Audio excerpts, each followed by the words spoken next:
meeting of the Caroline County School Board to order. Where's our clerk?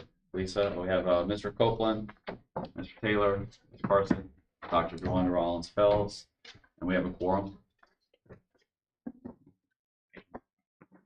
Call the Caroline County Board of Supervisors to order. We got Mr. Forehand from Madison, Mr. Black from Western Carolina, Mr. Long from Port Royal, Mr. Underwood from Reedy Church, and I'm Floyd Thomas from Mattapanai. This is the joint meeting. Well, the Board of Supervisors is reconvening for our joint meeting with the school board. The school board has about 5 items of the 7 on the agenda, so we will if you would like to go first, Mr. Kelly. Dr. Calvert. Sure. Hopefully we'll move expeditiously through these items. We did our very best to be very noteworthy in the documents we provided in terms of the specific details that you would be most interested in. This is also very much reflective of the staffing meeting that the school had with the county officials as well, Mr. Cully and his administrative team. So this is something that they're very familiar with. So the first item on the agenda is just to provide an HVAC update, and we did want to make sure that we provided budgetary details as well as where we are in the process. So in looking at the chart on the front page of your packet, you will see that in relation to pandemic federal funding, also known as ESSER and CSL, FRF, ARP, alphabet soup, we have a little over $3 million earmarked that we had placed in reserve for the actual HVAC work, with approximately $845,000 of those monies being spent to date on the architect and engineering planning and the pre-purchased equipment. And of course, you are keenly aware of all of the ESSER grant deadlines, and part of that pre-purchased equipment was so that we were good stewards and did not have to return money to the federal government. So in FY21 and 22 school carryover, in past meetings, we were able to discuss the need for some of that carryover funding to be earmarked for this project as well. And so we have approximately $1 million from FY21 and $868,684 from FY22. Ms. Smith did indicate that that is being held in the appropriate account for this. What that means is when you deduct the $845,000 that has been used for A&E and pre-purchased equipment, we have about $4,039,391.56 remaining from those funds. And then we wanted to make sure that we were thinking about additional monies, as we know that we will need more than $4 million to complete the complete replacement.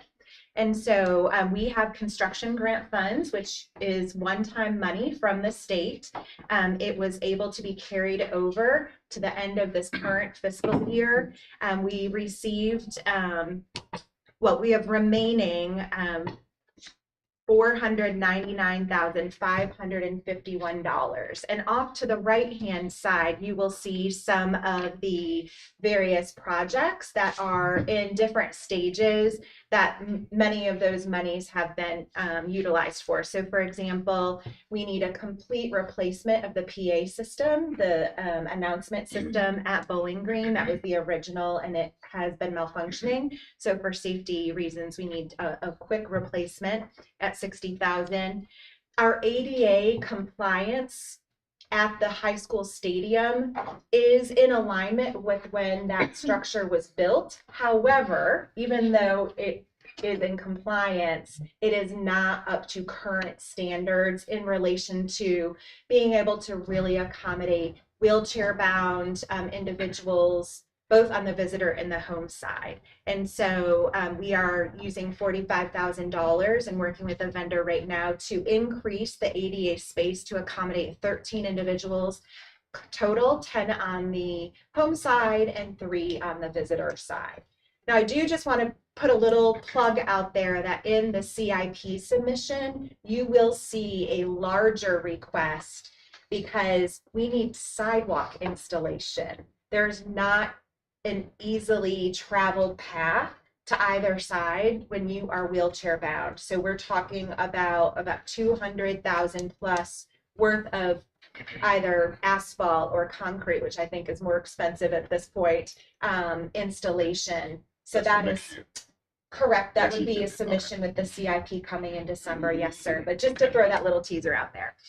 Also, we are working on the CHS bathroom renovations. We've already done some and we want to complete that. We have 300,000 earmarked for the Madison Playground, and then all 3 elementary schools, none of them have operational marquees. And so, or don't have a marquee at all. And so we do want to utilize this communication tool to keep the community informed of events. We also are aware that there is approximately $1.377 million of proffers that are earmarked for schools.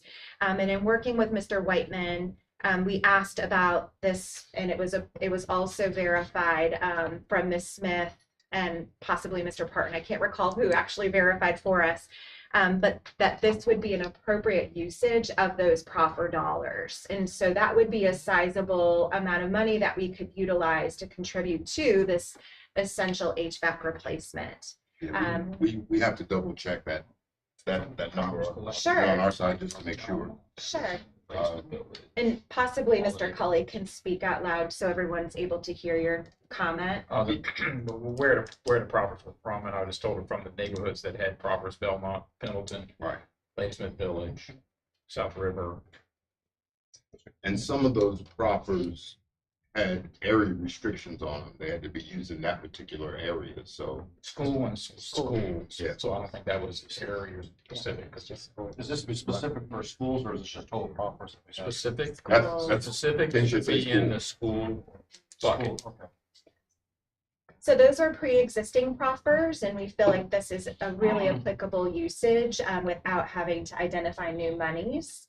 And so that's open for discussion, none of which we need to do right now. Right. Just putting It's it just out that they're there. gonna be talking sometime in the future about school building growth. Oh, absolutely. But both of these would need to be done. So yes, ma'am. And then we have completed or are in pressing the final buttons on the annual school report, which of course requires work on both the county and the school side. And we have an estimated $250,000 carryover from this past school year, which is less than it's less than half of 1% of our annual budget. So that is where we believe we are. And if you add all of those funding streams up, we have approximately $6.166 million. So we wanted that to be out there. I am going to turn it over to Marcia. Ms. Stevens is obviously, as Chief Operations Officer, very intimately involved in the bid process, but also in C, which is the energy performance contract, which we're currently working with the Department of Energy on. And that would probably be the most timely update for you. Thank you. Good evening. With the bid process, just very quickly, we had briefed you all on at least the first bid previously. It came in at 10.6. The second one was 8.7 million. We closed both of those with no award. We began working prior to closing it. We were looking at value engineering. There was only a savings of 468,000. In consultation with our maintenance team and with Kevin Whiteman, we discussed a energy performance contract. Looking at that, so we went ahead and closed with no award on that second bid. We have also been in communication with Department of Energy and working through that process, and we put out the information request for information from them, seeing if they were interested. We have 6 vendors interested. We will be meeting with them on Thursday to have our kickoff meeting. Department of Energy will be present at that meeting, as well as Kevin Whiteman. So we really want to hope to be able to move quickly on that. Yes, sir. You're referencing the energy performance contract, and that's one we were involved in before, same type of thing where we spend X amount of dollars and theoretically we get some savings and those savings can be applied. Tell me what happened with the first one. The first time we are showing savings each year, we received the last final report back from them. I want to say within the past month, the guaranteed savings is being met. I just need numbers, I would have to pull the report, but I can certainly provide it to you. ballpark. I think they're guaranteed 96,000 or something like that so they are above the cost. So the investment we make is bringing back $96,000 per year. Right, they're Roughly. guaranteed. Okay, that's just what they guaranteed. We didn't go above what they guaranteed. We are above their guarantee, but I have not reviewed it in the past month, so cannot speak off the cuff to it, but certainly can provide the report. If you would provide us that number later on. Yeah, certainly will. Thank So we'll have more information on that. The vendors, we did let them know when we went out for the energy performance contract interest form that we did have the pre-purchased equipment, that we did have the A&E already completed, so they were, in aware that the project had already previously started to a certain point with doing this project. And they know that we are interested in a full HVAC replacement. They also are very confident in their ability to manage the timeline associated with the grant funds and any other funding streams. So we were really confident in having that conversation to know that we would be able to work collaboratively to ensure good use of those funds before September 30 of 2024. Yeah, When we does- didn't get the grant that we were applying for the last time we met, right? Correct. No, and there's actually item number 5 is a second round of those. So we did want to talk about that just in general for your awareness. Mr. Underwood? When do you have to spend all of your COVID money? We have to have everything by Encumbered, September right? 30. Yes, by September. September 30 of 2024. And the vendors and working alongside the Department of, is it minerals and I don't know. Mines and Mines, minerals. Minerals and thank you. They have assured us that it would not be problematic to spend approximately $3 million on a complete replacement by that time frame. So Who said encumbered? Was that you? Did you? Is it encumbered? Okay, so you have to actually spend it, not we have have it to spend encumbered. it by Don't want September So 30. that's different. Yes, different, yeah. That actually, the money has to actually be spent. We can't just say September 29th, You're here's correct. $3 million. We have to actually spend that money. So That is correct. time is running short. We can pay the bills after if After. the services or the parts have to be Right, okay, Substantially complete. in hand. right. Mhm. Okay. Any questions from the board on that? Board of Supervisors? Ms. Forehand? Marcia, when do you anticipate us having information from those 6 vendors that would be important for the Board of Supervisors to be aware of, so we could establish another meeting as a follow-up? So as part of the kickoff meeting, the BOE is what they call the next step. We will discuss with the vendors what they believe their timeline and being able to turn it around with us quickly. Okay. And then we will put out the actual BOE. They will respond to it. So we will have that discussion on Thursday with the emphasis that we want to roll quicker versus later. Now, obviously, Mr. Caldwell from Maintenance and Facilities, and you will be at the table for those meetings. Is Mr. Whiteman joining us as well? So that is good. I wanted to make sure you had an update associated with that meeting, but can we assume that he will then come back and report out to you in terms of that meeting? Is that a fair assumption? Probably at 6 o'clock in the morning. Okay, well, you're lucky if you get 6. Sometimes we get before that, so. The other question is, this project will require the school to be closed, or can this project be done when the school is open?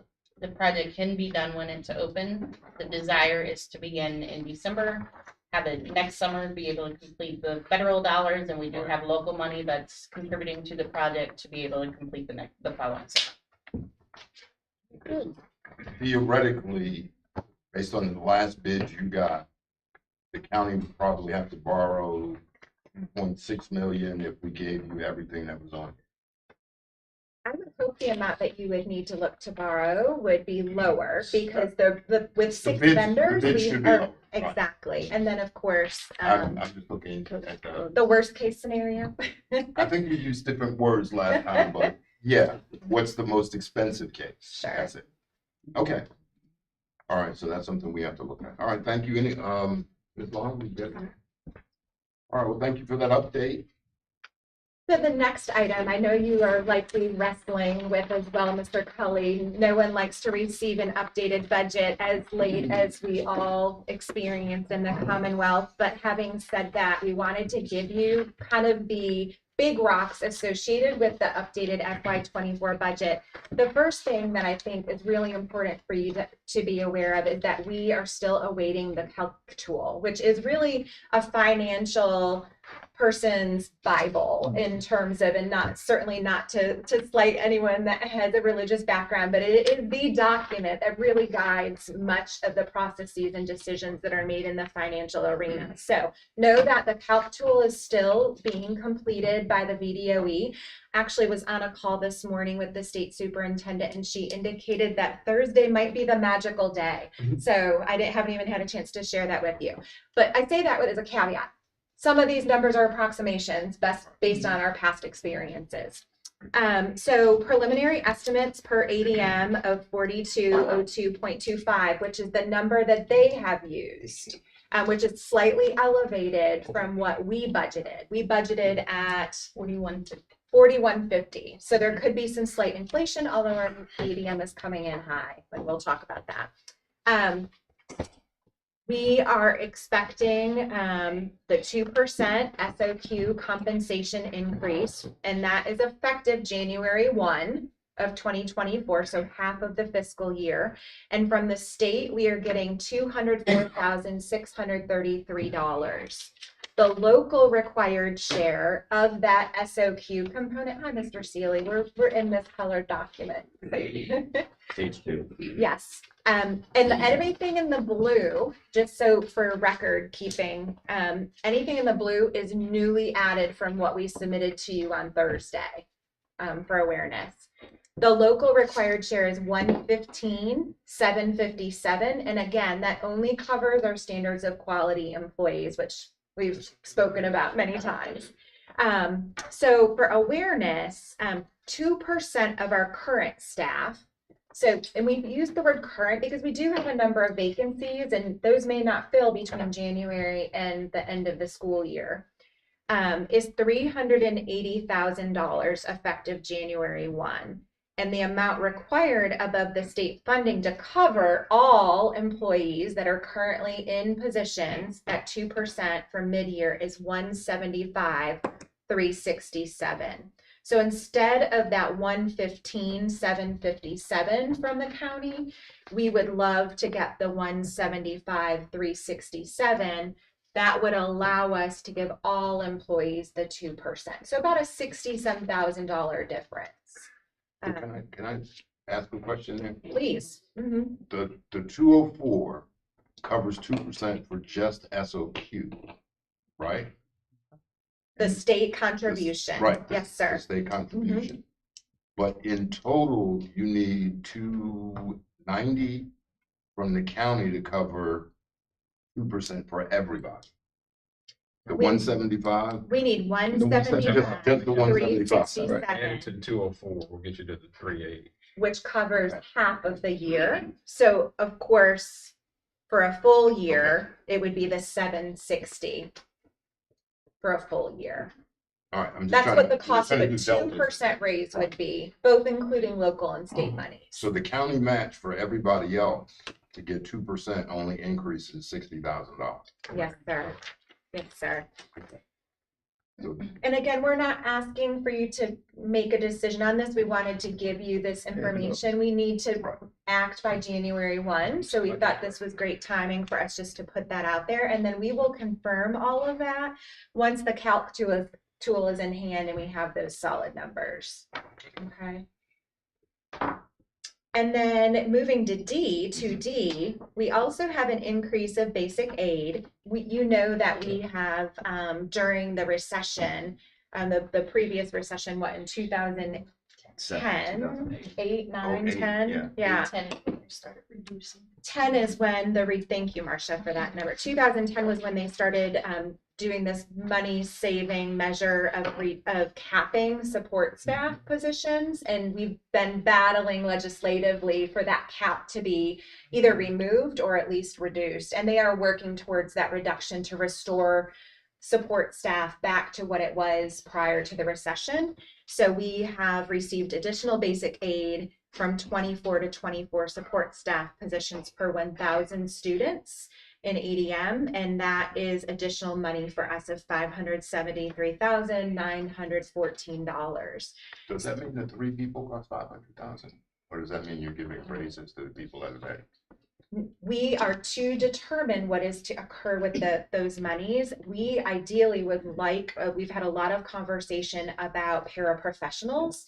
While our numbers may not formulaic require more paraprofessionals, student behavior, student needs, social emotional learning, they're requiring more adults. So I think. Oh, no, the only thing I had is the number went, There's 4,200 kids, and It's that's 3 per from 21 1,000. to 24 per thousand. 1,000, not 3 total. So that's I'm just reading it as per 1,000, so it's, 12, thank you. 12 and a half, So 12 people cost 570,000. 12 and a half, yep. Thank you. I misunderstood what you were saying. Thank you for jumping in. Are we good with that one? Everyone's comfortable just with that basic understanding of that basic aid formula? All right, in E, all in per pupil one-time funding. This has garnered a lot of media attention. It is a 3-legged stool. The first portion, the 70%, is for grades 3 through 8 tutoring. This money at this point can be carried over into FY25, but rumor on the street is that come Thursday, we will have a 1-page document that potentially indicates it could carry to FY26 as well. So 70% is earmarked for grades 3 through 8 tutoring. 30% is to continue with the pre-planning measures of the July 1, 2024 go live date for the Virginia Literacy Act. And the third prong, which we all know, I think employers are struggling with attendance. We're all struggling with attendance with chronic absenteeism being such a large issue. That 10% is earmarked for addressing absenteeism. So those are one-time monies. Just to give you an idea as to how we are working on these 3 areas, we are required to complete a financial template. It's to be submitted to the VDOE. We're awaiting the template arrival. Once we receive that, we will complete that and submit it with our financial plan. It'll get approved, and hopefully, fingers crossed, upon approval, we will have disbursement of money. It is not a reimbursement system. They will disperse money 2 times a month to the school division. And so we are tomorrow morning meeting with our principals to go through an activity on these 3 pots of money. And then we will have a little bit of a traveling road show. And that same presentation and activity will make it to all 5 schools so that all of the staff members can contribute to how they want to see the money used. And then we will even do a survey out to parents, and parents can say what they would like to see in relation to tutoring, Virginia Literacy Act, and chronic absenteeism. But once we get that money, there's not a whole lot of flexibility with where there's this one-time funds for Correct. those specific purposes only. So it's not Correct. like we can, No, it is earmarked for those Catch up. 3 pots. Dr. Yeah. Keller, It is. Catch up. Mhm. Yeah. Dr. Keller. What do the percentages mean? Because we're adding up to 110%. Did I type that wrong? Probably 20%. It is 20. Is it, Dr. Monroe? It's Yeah. 20, isn't it? Okay, how did you say 30? I did say Yeah. 30. I was reading my paper. 70, 20%. Yes, Yeah. thank Yeah. you. Yeah, I didn't even catch that in reviewing. Thank you Yeah. so much, Clay. good. Clay is Johnny on the spot. I'm sorry, Mr. Forehand, you are Johnny on the spot this evening. So 70, 20, 10, thank you. The dollar amount, It's It's right? still the dollar amounts Yeah. are right, yes. Yes, My kid's yes, good at math. That's. yes. Can't read. Thank you Can for I ask you a catching. quick question, this is more a curiosity question. Chronic absent students, how do you use this money to get them back in school? Oh, What my is the goodness. protocol, or do we have, is there a state protocol? Well, there are certainly state used to have a person. recommendations. Yeah, we used to. We have a person that did that. We do still have people. We have a licensed clinical social worker or a school social worker at every single building. We have attendance teams at every single building. We have incentives at every building, tangible.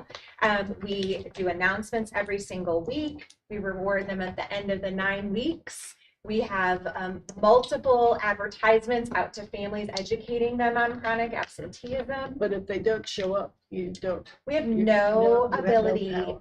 to hold people accountable other than going through the court system. And it is such a massive nationwide issue right now. The courts have been less than available to address this because they would be overwhelmed with the quantity.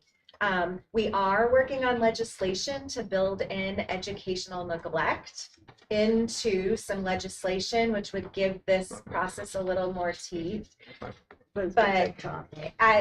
that is something that a Today's- variety of organizations are looking at. You have to miss 18 days to be chronically absent. That's 2 days per month, Excused or unexcused. excused or So if you go to the unexcused. doctor or orthodontist. There's a death in the family, Yep, it still all counts towards chronically absent. There's no truant officer anymore. Our social workers and our counselors serve in that capacity, and their team will go to court and work with the legal system.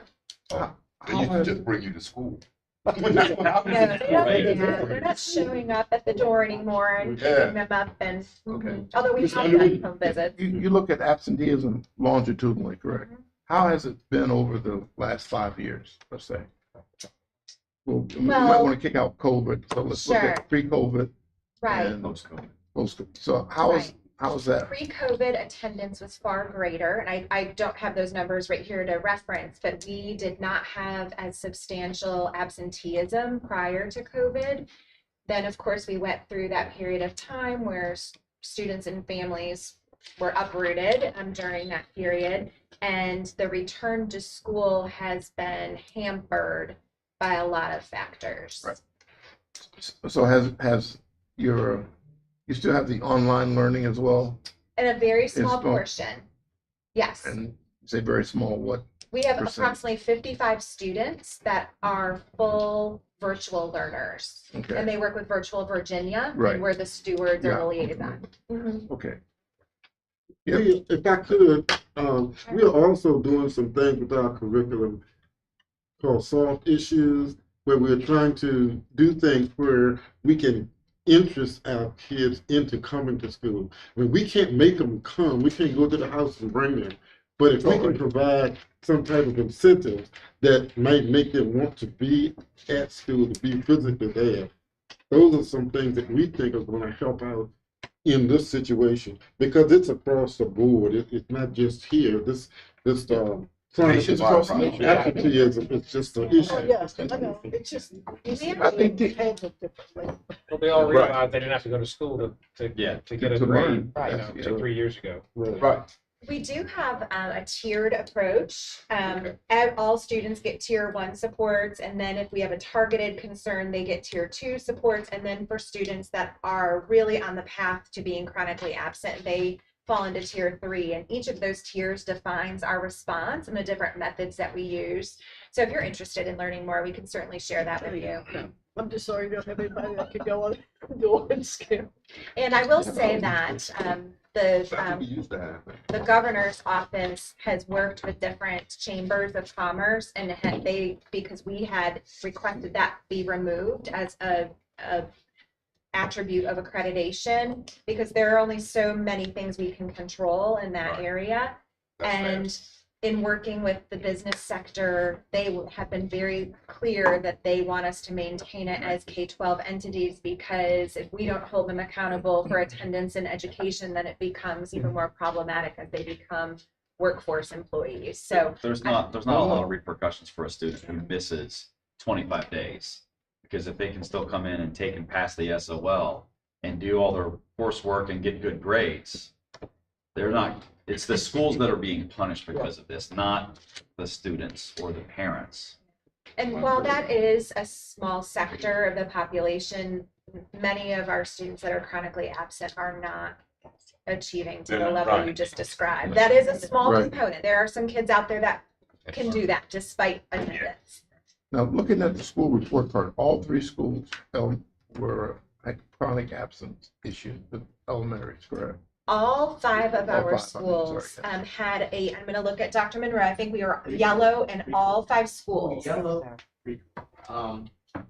Yes, And maybe Lewis and Clark was green?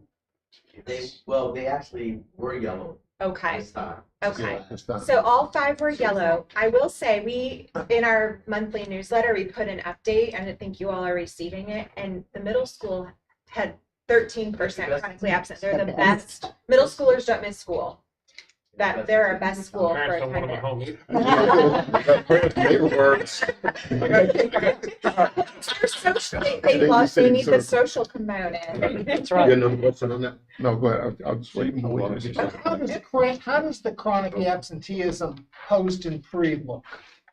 What do you mean? Post-COVID. Post-COVID, pre-COVID? I think that was what That was- Mr. Yeah, Underwood was but asking. the numbers that I Far saw- greater.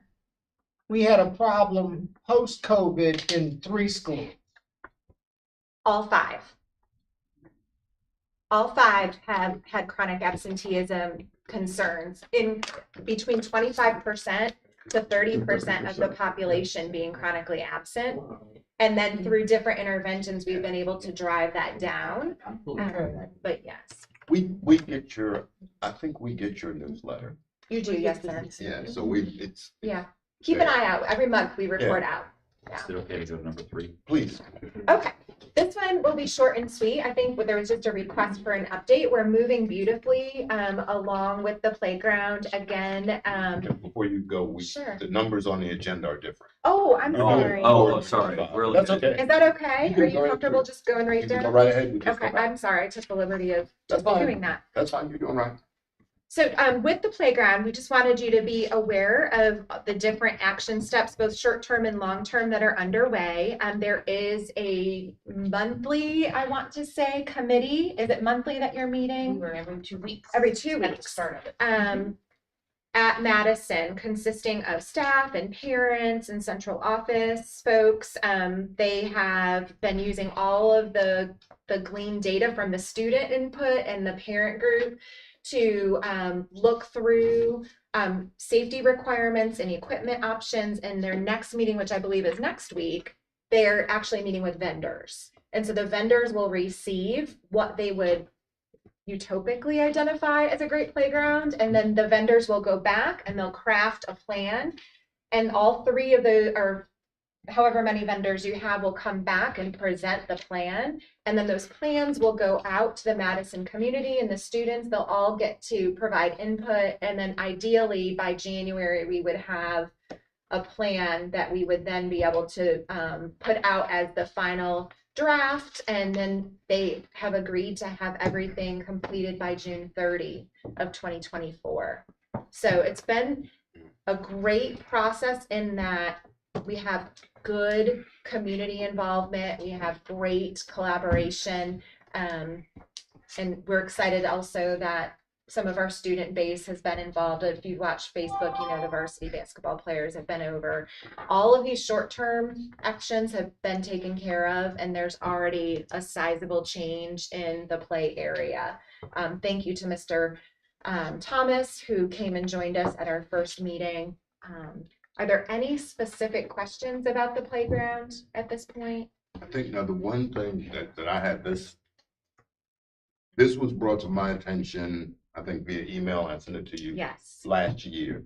correct? And for whatever reason, we're now focusing on it, so we're gonna make it happen by June 30th, 2024. Absolutely, you are correct. It did come to us from a parent more than one time. I'm very open about this. It did garner our attention. It was submitted through the proper budgetary channels. It did not rise to the level of funding, and it did not continue its forward momentum, and we own that. And there are things that we should have taken care of immediately. We are now remedying all of that in addition to putting in some new equipment. Yeah, it's, the point is, we see things that need improvement. Yes. We may or may not be able to take care of those right away. Mhm. So this is a case where now got that to the top of the list and we're gonna take care of it. Right, and we're using That's that it. one-time Okay. construction money from the state to support that 300,000. So that was a lovely opportunity. Yes, ma'am.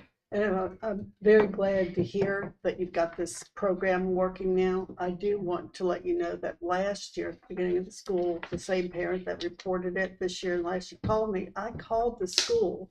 I spoke with, I believe it was the principal or vice principal, and she said, we're just a little bit behind, but we have a plan.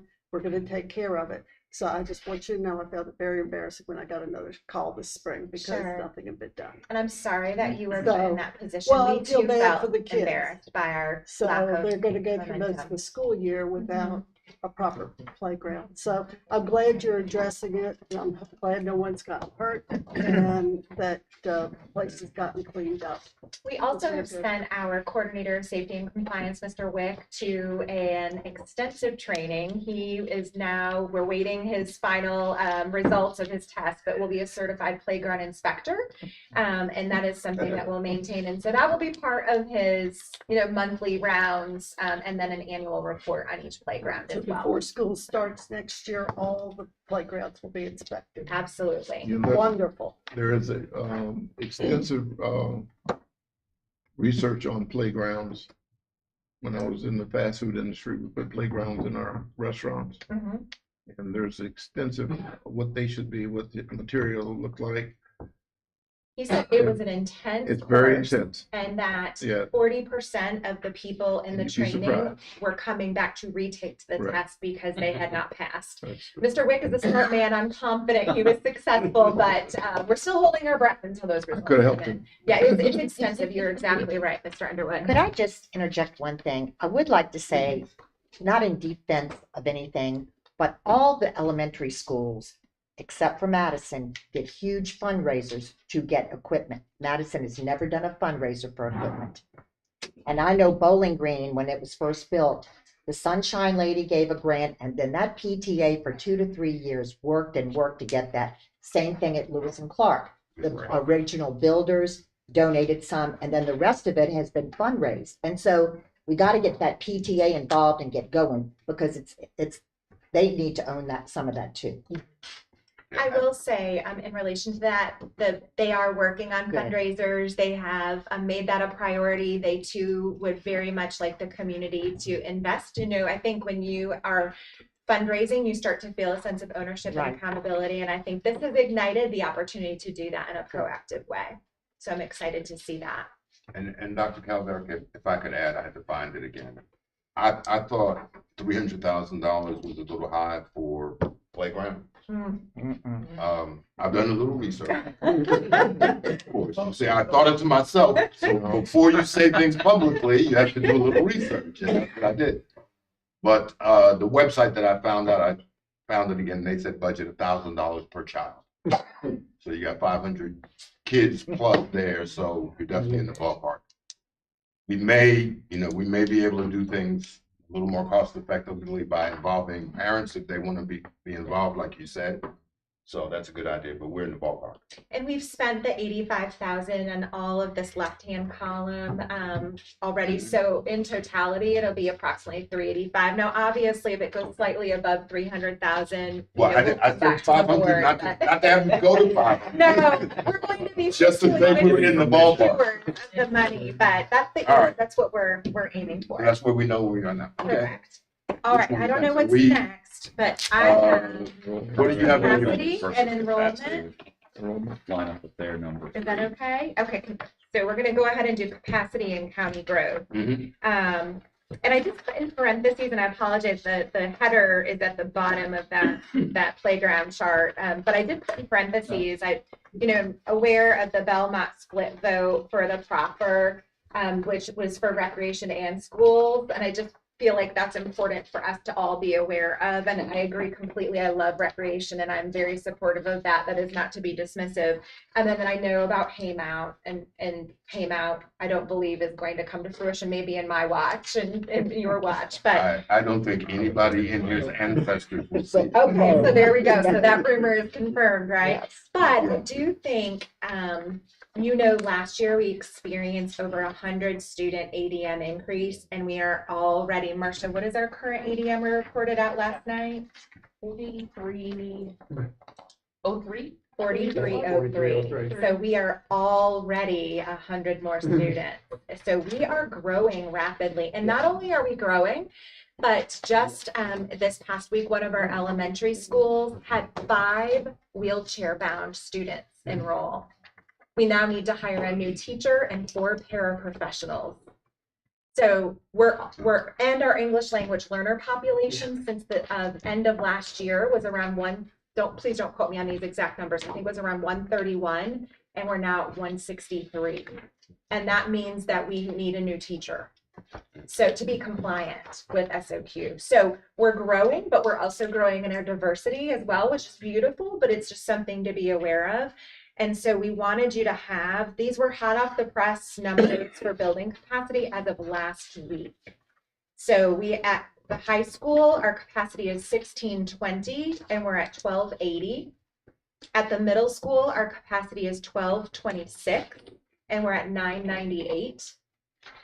At Bowling Green, our capacity is 850 and we were at 827. At Lewis and Clark, this is ironic, but true, our capacity is 1,008 and we have 1,008 students sitting at Lewis and Clark Elementary School. At Madison, our capacity is 552 and we have 504. So, Question. yeah, please ask. Pendleton, come on. Does this include the pre-K?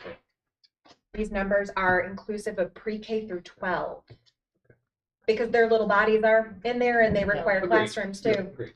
But even though we're not funded correct. the same way for preschool. We don't get it, yeah, we don't get funding for pre-K.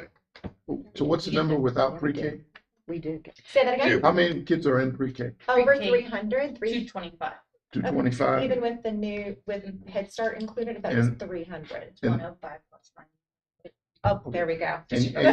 And your growth for students, is it middle, high school, and elementary, or is it more at the elementary school? Because I can look at the middle school enrollment. I think that's been the same since 2006. Middle school's a little higher than it was last year. From what we're seeing, the high school is higher. But our elementary is definitely growing. So the middle school, It's growing They're everywhere, all but it's higher. floating at elementary. yeah. Yeah, but I remember, I worked at both schools. And the enrollment in 2003 to 2007 was just 2 students under 1,000. At the middle school in 2000, if you go back and look at the data, you'll see it's 997, I believe, 990. If you Oh, remember, then- we've had a decline in ADM. So that's, for right, years. that's what I'm asking. Right. Where's your growth? Where are you seeing your growth? Is it at the elementary level? It's And the kids all aren't 5. flowing through? All 5 schools have growth. It's heaviest at the elementary, but there are more kids in every school this year than there was at the end of last We year. just have more capacity at the 2 bigger buildings. Our capacity is much smaller at the elementary school. And while we But I'm say talking about that- enrollment, I mean, yeah, I understand, but I'm saying, how many actual students do you have that are at the high school level, at the middle school level, and the elementary level longitudinally? So I'm looking, like, I'm going back to the data 10 years ago, and I'm not seeing the growth there, so I'm wondering, is there more growth at the elementary level? Because the numbers look to me to be the same. And I worked at the high school, and I'll go back and pull the numbers from the high school from 2007, 2008, when my kids were there, and the numbers are pretty much the same. Yeah, we're not. So that's why I wanted to, Well, wait a minute, let we're me not- finish, let me finish, please. So that's why I'm wondering, is there a greater need at the elementary level? And are we losing kids at the top, and then what do we need to do there? Or we need to look at something else? Well, one of the things that we are discussing in one of the school board goals for this year is in the area of facility. And we Yeah. want to conduct a facility study so that we can get definitively the Correct. suggestions of that external party to help us best understand. Are we talking about a potential renovation or an addition, excuse me? Are we talking about the need for a new school? Right. What demographic area would be most appropriate? Where do we already have proffers and land? All of those components, I think we need to do a study because we're doing 5-year analyses versus going back to Right. 2007, 2008, which we certainly could go back and look. But when we budget, we're doing that 5-year trend analysis of ADM. And so right now we have a steady incline over over last year and this year. We are definitely Right. moving On the upward. upward trend, right. Yes, sir. Could I add one thing? Just the quick numbers. In 3 elementary schools, we would have 2,400 students. Yeah. Now, they just disappear at middle school time, because the middle school's only gonna have half that capacity. It's 7 grades in an elementary school. Right, 3 in a middle school and 4 in high school. Right. but it seems like so many are going to the middle school. Or maybe not. Well, wasn't there a trend at one time in the past where parents were opting to not send their children to the middle school specifically moved. because there was the perception that they, I mean, I know it's anecdotal. Everything I know lots was of bad people about that the moved here school. when I did and then left when their kids got to middle You school. bring up a good point, John, and Sean, I think that's possibly the same point. If we take those 3, if we take the 3 elementaries divided by the grades, 6 or 7. yeah, the 7 grades in there, multiply it by 3 grades, you're at 1,002. Yeah. So Okay. it's right there at Yeah. what the middle school. All right. One of the things, if I may add, and I don't remember, if you remember, probably about 5 or 6 years ago, we got data on the followed classes through. You guys gave us Right. that data when it Coach started. And one of the things you notice with every single, you notice that the kindergarten to you totaled up all the 3 elementary schools, kindergarten to first was pretty much the same, first to second, there was some small changes. First to second, you followed that class through, and in the second grade, it was the same numbers. Where the huge difference was, and was not anecdotal, the huge difference was when you went from 5th to 6th. Yep. They go to middle And, school. and to be honest with you, anecdotally speaking, I was just at a, Landor board meeting last week and they were asking me, when are we gonna build a new middle school? Yeah. And you try to tell them, like, look, I don't think the middle school is probably, I think we need to maybe worry about some of the smaller, like the elementary school, but everyone wants a new, and it's perception, and it's Right. like something And that's. bigger bodies and more narrow hallways because our building is approximately 30+ years old. And so when you're building new schools, you're building wider hallways to accommodate. And so I will share that it is becoming a community conversation that I have heard in a variety of venues and a variety of forums, both social media as well as at our board meetings. We're having people talk about capacity. So it's gaining some traction. So what are we thinking, or what are you thinking as a school board as to what our next plan for school should be? Do the study. Another Elementary school studies study, first. see what, Well, I mean, before the study, I'm asking, what do you think We right can't do now? anything to get the study done, see where the kids Yeah. are coming, what future needs are going to be. Yeah, but I'm asking them what they think. Okay. man. Yes, ma'am. Excuse me. Oh, no, Vic. is the middle school accredited now fully? They're accredited with conditions. All 5 schools are accredited. They're accredited with conditions, demonstrating that they still have a significant amount of progress needed in the criteria outlined. All of the schools are at that level? No, ma'am. Just the The middle school is the only one with the condition status. All other 4 schools are accredited. Bowling Green is fully accredited. Yes, Oh, sir. great. Great. So, and I'm sure there's a plan to up that, There is an extensive because I'm wondering if body of that work. might not be part of the reason you see a little bit of a drop Yes. in middle school. Okay, when is the study going to So we were bringing this forward. Obviously, we're monitoring our ADM on a monthly basis. And so we are going to proceed with looking at our A&E, which we have 7 or 8 different vendors that are included within the architect engineering document. Before the end of the year? Or? Oh, gosh, yes, sir. That's Oh, part of the board goals. So they'll want to make sure, because we need to obviously work hip to hip as you're Right. doing rooftop planning. So Yeah, we need to just keep this at the forefront. We're redoing, or we restarted building permits in Pendleton. I don't remember how many more, Kevin's not here, but there's a couple of 100 more houses, I'm sure, coming in. And then we And then the approved them. 500. We approved that. Yeah, but they probably won't do anything till late next year. They gotta put infrastructure in. They're gonna put their infrastructure in and Okay. do a lot of other stuff, so it's, Okay. and they're staged like most of them, so Mhm. I forgot the number, 75, 100 a year, something like that. Okay, oh, they're done in phases. Yes, Yeah. Great. yes. Okay. Well, even without that, though, we're still seeing, I don't think anybody would want to see 500 houses just pop up. no, Mm-mm. but they're still coming anyway, even without any of the new growth We have coming only in the next 71 2 years. elementary There are seats still in students in capacity school. left. And this report says we only have 71 Right. seats elementary in That's capacity what- like that, all 3 schools. Yeah, that's what, Right, that's the question. so you really answered the question that I was trying to find an answer before the study. Is we probably need to look at, or we're looking at another elementary school or expanding one of those first and then the other, but I'll let you do the study. There are a lot of I know. options to be Yeah. considered. I was gonna say, the option may be to transfer students to the middle school and build another middle school. And we're not saying that's what we're gonna do, but that's why we say you gotta do a study before you can, Yeah, because once you start talking about it, Right. then you gotta justify it, and it's hard to justify it when you don't really know what the numbers And are. if we're talking about it, everybody's gonna be Right. talking about it. That's right. That's how rumors get started, so oh, that's our plan still. But we will be The proceeding. rumors are already out there before. We don't need to feed them. We'll be Right. proceeding Okay. with the study and we'll keep you All right, abreast so, of its we'll status. probably know that by the end of the year. That's great. Yeah, that would be the Okay. goal, yes, sir. Thank you. Number 5 is very short and sweet. We did not receive the school construction grant as we reported back to you during the first round. We did not earn enough points on the rubric just based on sheer factual information. So there is a second round. Those that received it in the first round are not eligible for second round submission. And the window reopening, the actual due date is November 28th.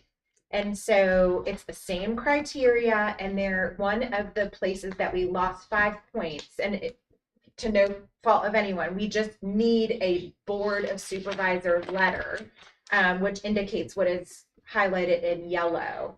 And then we would have 5 more additional points, and we were 10 shy last time. So we would be looking at what our needs would be in order to earn those additional 5 points.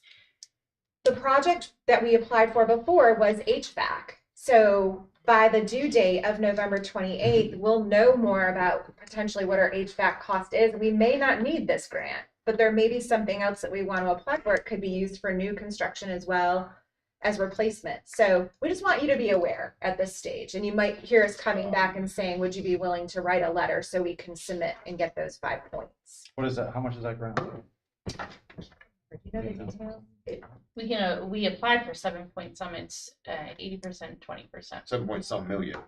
So And how much is the Significant. revenues? it's a significant. Yeah. The, I have to look at it again in more detail. The financial stability of the county are some of the areas that we didn't get the highest number of points in that area. So I have to see if there's any other areas to garner us additional points, because we need 10 points. Meaning that we are more stable. Right, okay, And okay, so we didn't get Yeah, right, additional right. points. Want to Yeah. make sure. we're It really looked clear. at a lot of the data. Yeah, it Why looked at a lot of the county data. Why don't we do this? Because I know personally that we didn't get the county broadband grant the second time we applied because we were short a couple of points. And the county went back and made sure we, took care of those. So if you can send us some data about where the county can help you with this grant, Yeah, we will try to do whatever we can to make sure you get those points we'd love that. so you can get the grant. I think, yeah, it's a case where we both need to work. I will together to make certainly sure send you it. get It was a very much data-driven point, so it looked at a lot of the data that has already been reported by the county, but I will certainly provide each of the point areas. I mean, it's just to you points where the all. county can help. Absolutely. The county can help write the letter. The board says that's kind of what we can do, then we'll write the letter and get you 5 more points, Yes. and we'll find a place to get you 5 more. Mr. Underwood, you had a question? Yeah, Dr. Cutberg, real quickly, just ballpark, cost for an elementary school of 1,000 capacity? And this is really a guess, I would It's a say guess, yeah. 65 to 75 million. 65, yeah. And I Is just that what want, you said, I want everybody to hear Charles? this. Said 65. I want people to hear what the cost is. Doing Yes. elementary school. This is elementary. That's And elementary. let's go middle. I want to say 85 to 95, depending on the bells and whistles. And then let's go high school. Well over 100 million. Yeah. So I want people to be aware that when they talk about building a school, you have to say, where's this revenue going to come from? Yes, sir. And because we're going to be in that situation very quickly, Yes. or where we need revenue for, I'm sure, new school. Yeah, and Mr. Taylor, there's another You option. can't borrow the money, yeah. You could make the high school a middle school, make the middle school an elementary school, and then we build a new high school. Right. Those are But all. all of those are on the table. You know, If you build out the elementary school and more people are coming in because you got this new elementary school, Right. you're gonna have to build another middle school. Yeah, that's, So And then you bump the capacity up for each one by moving those around. Build you a super high school somewhere that they would take them all. Well, you've got land. But just for a time check, it's 5:29. We want to be respectful of the fact that we've hogged the first 55, 60 minutes of the meeting. And I think the last remaining items were your topics from the board of supervisors. Yes, that was Yes. perfect timing. All right, we had a couple of questions. 6 and 7 were questions that I had asked Mr. Cully to forward to them. We, the Board of Supervisors, had much discussion about additional funding for the school board at the end of the year to get raises, and we did that, so we just wanted you to tell us that everybody got a raise bonus, however you defined it. Yeah, absolutely. So we gave you some artifacts and evidence, just so you have that along with what's written on this sheet.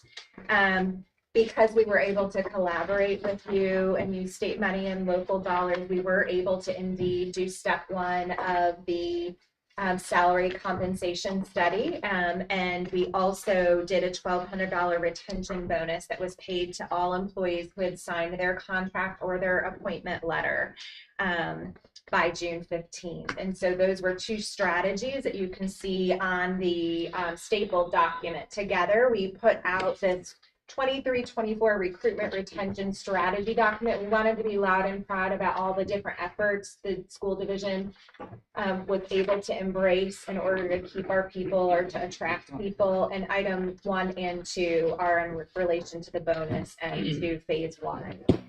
Behind that, you'll see on the second page, we do every Friday, we do an update to our employees. And so they learned through the insider that they were getting this bonus. So it was interesting. Those that were not regular readers of the insider didn't know they were getting a bonus. They might have seen this extra money in their check and were calling to verify its accuracy. And then on the third page, you will see phase 1 of the salary study implementation, which gives you the updated teacher scale for step 0 to 18. I can't wait to come to you in the budget season and put that chart up that we've used year after year to show where our 0 to 5 year teachers fall in the region. And I'm hoping, we haven't created it yet, but I'm hoping that we see some positive movement with step 1. And then I believe on the back page is beyond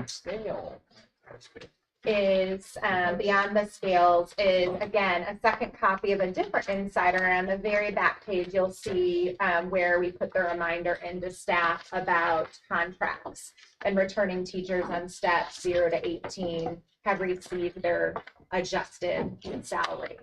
So indeed, we were loud and proud about that movement and appreciative of our work towards greater salaries for our people. Dr. Cooper, I will say this, that this, looking at this, because I haven't seen this, is the first time I've seen this line. This is, I mean, I'm just looking at what I get paid in Spotsylvania, and this is pretty much very close to, I mean, you're Awesome. really on, I mean, you're not far off from where Well, the that's a spots- good thing so that we Yeah. stop the drain from here to spot.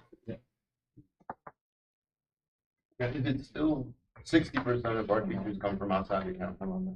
Yes, sir. And that's not teachers, it's employees in general for 60% of our CPS. I believe it's even higher than that. So, John, that may become higher, because we'll be pulling the people from Spotsylvania. It would be a nice thing if we could actually be a thorn in their side. Trust me, I know some teachers in Spotsylvania, Fredericksburg, and they're complaining about Prince William. And Prince William is complaining about Fairfax, so it's That's another. It bleeds upward. it's a cascade that goes through. So we're, we've got some other things to offer. Okay.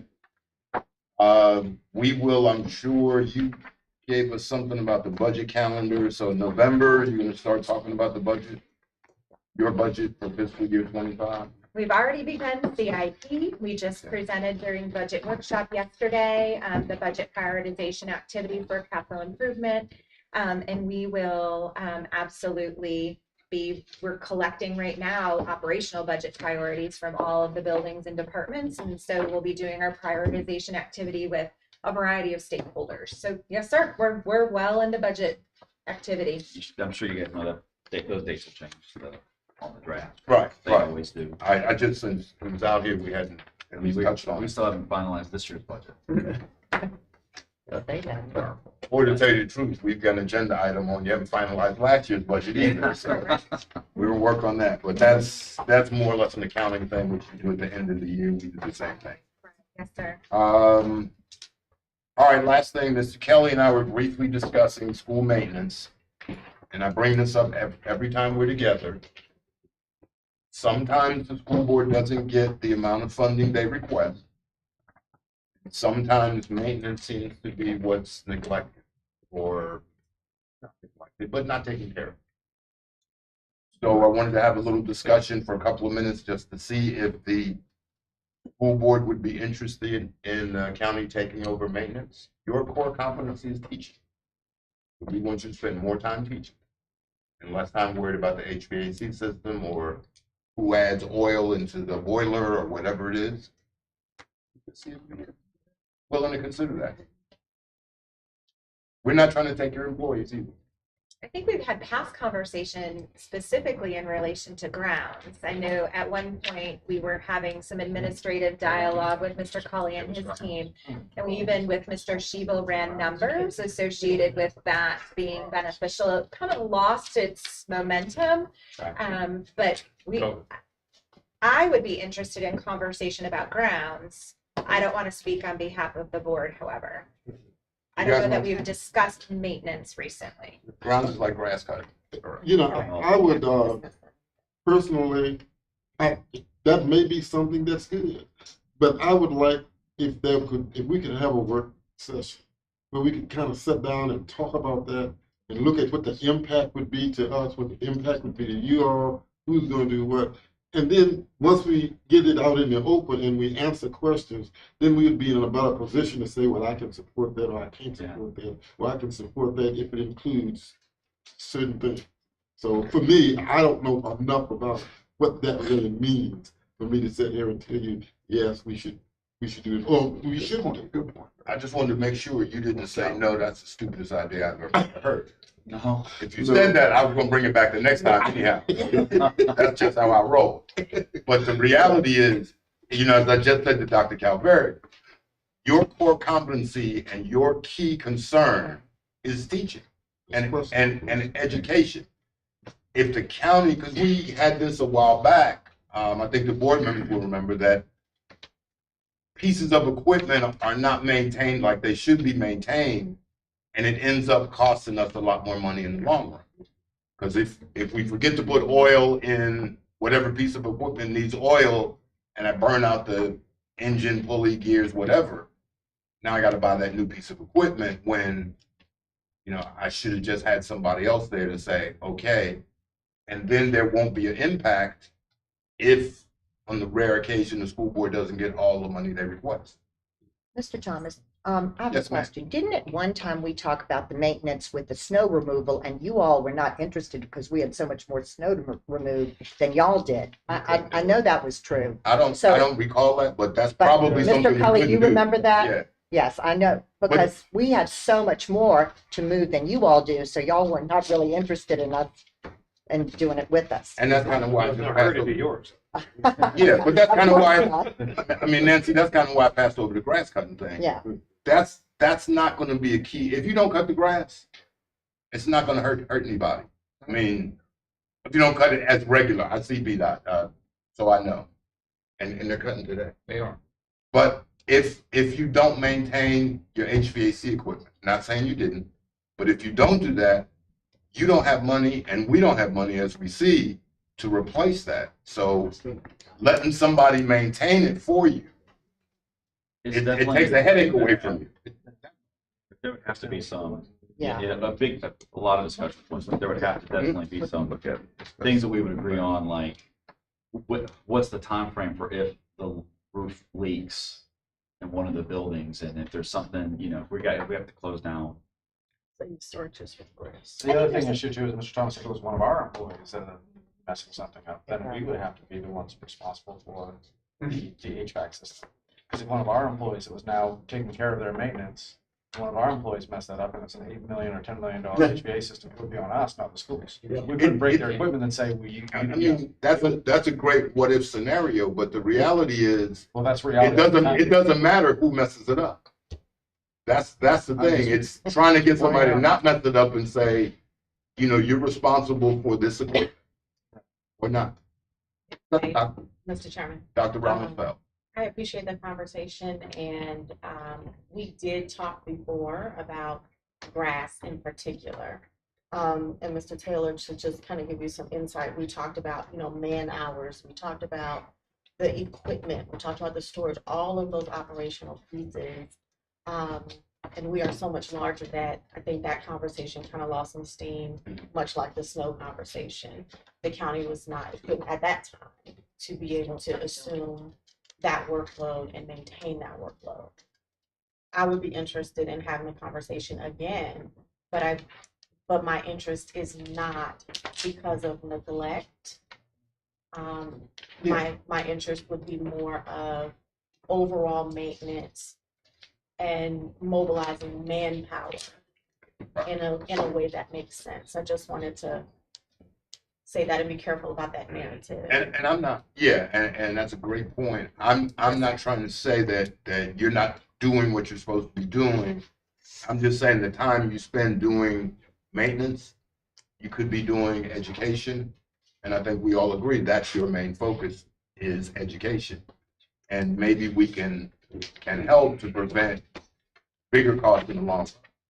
I think it's great to collaborate, and I'm willing, to our chairman, I'm willing to look at that conversation. I'm willing to look at it as well, and I'm a firm believer in baby steps before we, here you go, take it all off. And I would much prefer for us to discuss it, get something that we can all agree on, and maybe develop a plan over however, because it's, for us, it's money, and who works where and who does what, and instead of just doing a wholesale change, I think it'd be a better idea for us to get together and hammer out what that would look like over like 5 to 6 years. And what are the guarantees on our side if it does snow that we're going to get all the snow taken off? Because we would still have to have some employees on hand to do those. So this is going to sound like a fun negotiation. I don't want snow. I want roofs. I want HVAC equipment. So I've been in these before. I think maybe we should do at least a staff meeting. Let us talk some on our side. Yeah, we have not talked about this. Concerns. No, we keep bringing it up and it never gets any further he's than talking that. about it. Yeah. I'm going to keep bringing it up again. We know. But it's really something we need to look at just to see what it could save in the long run. That's all. Look at them. And I'm going to ask Mr. Cully at the next staff meeting if you guys could at least talk about what you think would be ways to start, where, go ahead and include grass and snow, and you'll include buildings. And then we'll figure out where to go from there.